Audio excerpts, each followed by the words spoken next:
दोस्तों, आज तक आपने बहुत सारे सीरियल किलर के बारे में सुना होगा, लेकिन आज एक ऐसे सीरियल किलर की कहानी जिससे पूरा पाकिस्तान दहल गया था। सबसे खूंखार और सबसे अलग इसलिए क्योंकि उसने एक दो नहीं बल्कि 100 बच्चों का बेरहमी से कत्ल किया था। मुस्लिम मुगल परिवार में उसका जन्म हुआ था। उसके पिता बिजनेसमैन थे। जावेद 8 संतानों में से 6ठे नंबर पर था। उसने एक गवर्नमेंट कॉलेज, जो कि government Islamia college railway road Lahore में पढ़ता है, वहां से पढ़ाई की थी।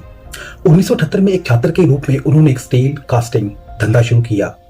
इकबाल लड़कों के साथ शादबाग के एक विला में रहता था।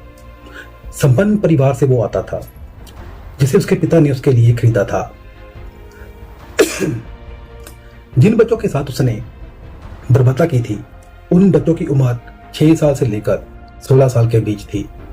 इसमें सबसे हैरानी की बात यह थी कि उस किलर ने 100 बच्चों को मारने की कसम खाई थी।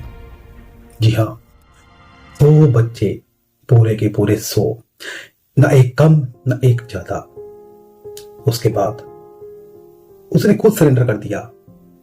इस सीरियल किलर का नाम था जावेद इकबाल। दिसंबर 1999 की बात है। लाहौर के एक उर्दू अखबार के संपादक को एक चिट्ठी मिलती है, जिसमें लिखा था, मेरा नाम जावेद इकबाल है और मैंने 100 बच्चों का कत्ल किया है। उनकी लाश को तेजाब डालकर मैंने गला दिया।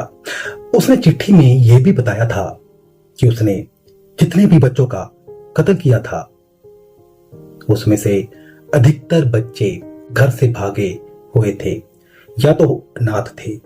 जावेद इकबाल ने अपनी चिट्ठी में वो सारी जगह बताई थी जहां उसने सारे कत्ल किए थे। उसने चिट्ठी लाहौर पुलिस को भी भेजी थी और अपना जुर्म कबूल किया था। हालांकि पुलिस ने उसकी चिट्ठी को गंभीरता से नहीं लिया, लेकिन उस अखबार के संपादक ने इसको गंभीरता से लेते हुए वहां अपना एक पत्रकार भेजा। जब वो पत्रकार जावेद की बताई हुई जगह पर पहुंचा तो वहां घर के अंदर खून के निशान मिले और 2 बड़े बैग में बच्चों के जूते और कपड़े पड़े थे। साथ ही वहां एक डायरी भी थी, जिसमें बच्चों के नाम और उसके बारे में जानकारी लिखी हुई थी। वहीं घर के बाहर पत्रकार ने देखा 2 ड्रम पड़े हैं, जिसमें हाइड्रोक्लोरिक एसिड है, जिसमें बच्चों की हड्डियों के ढांचे दिखाई दे रहे थे। ये सब देखने के बाद पत्रकार तुरंत अपने दफ्तर पहुंचा और संपादक को सारी बात बताई। इसके बाद पुलिस को इसकी सूचना दी गई।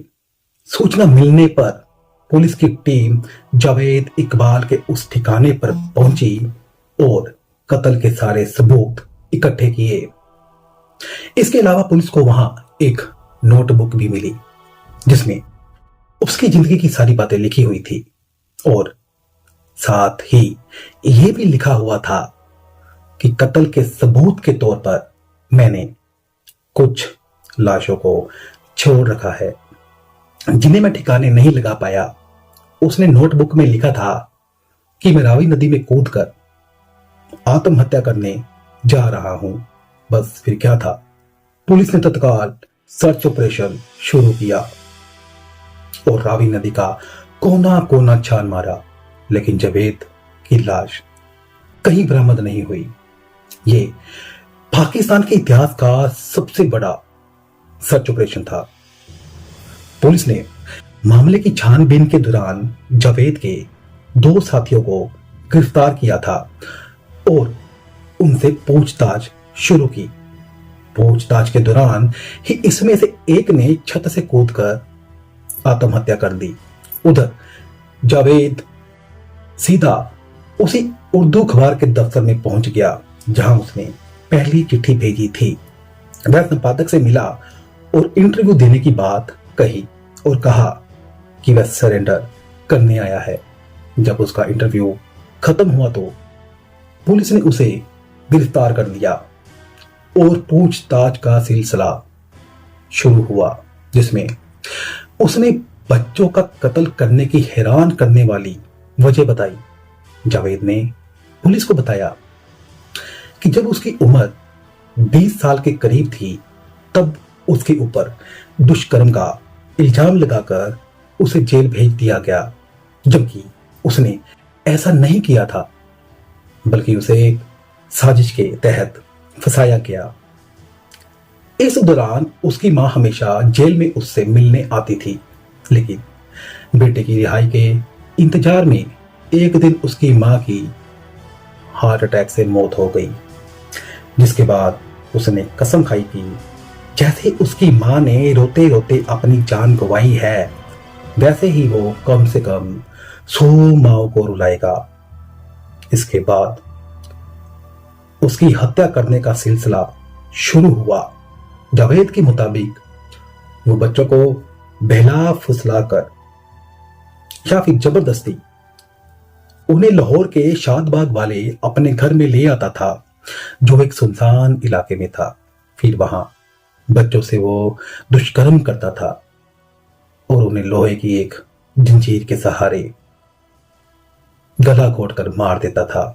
इसके बाद वो लाश के छोटे छोटे छोटे टुकड़े करता और उन टुकड़ों को एसिड में डुबोकर पूरी तरह से गला देता।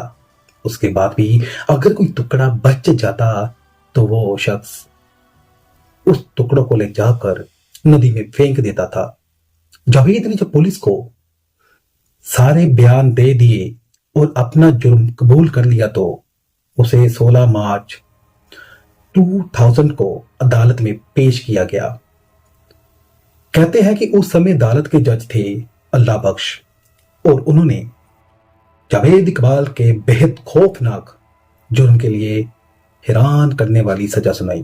उन्होंने अपना फैसला सुनाते हुए कहा कि जिस तरह जावेद इकबाल ने बेरहमी से 100 बच्चों का कत्ल किया, ठीक उसी प्रकार उसका 100 बार गला घोटा जाए, फिर उसकी लाश को 100 टुकड़ों में काटा जाए और उन टुकड़ों को एसिड से गला दिया जाए।